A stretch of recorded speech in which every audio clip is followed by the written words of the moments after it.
অবশ্যই অনেক ব্যবধান আছে। আগে এত রাশ ছিল না, এত মানুষজন এত ছিল না। এখন দোকানপাট বেশি, একটু মানে যে প্রকৃতিকন্যার যে একটা সৌন্দর্য ওটার আগের মতো নাই, অনেকটা ফেড হয়ে গেছে আর কি।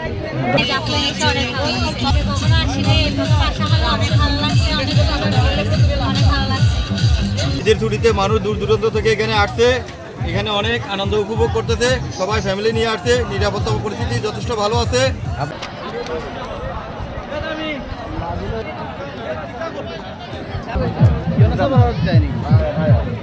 বাংলাদেশের অত্যন্ত গুরুত্বপূর্ণ এবং চমৎকার একটি টুরিস্ট স্পট হচ্ছে আমাদের জাফলং।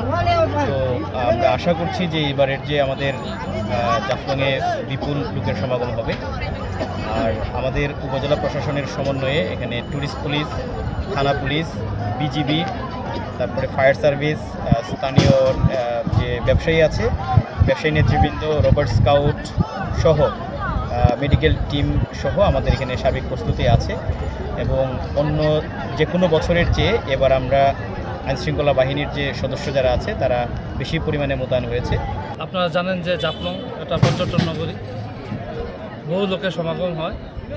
এই বহু লোক যাতে নির্বিঘ্নে তাদের ঈদের আনন্দ উপভোগ করতে পারে, ভাগাভাগি করতে পারে, সেই লক্ষ্যে পুলিশ সুপার মহোদয় এর কঠোর নির্দেশনা রয়েছে।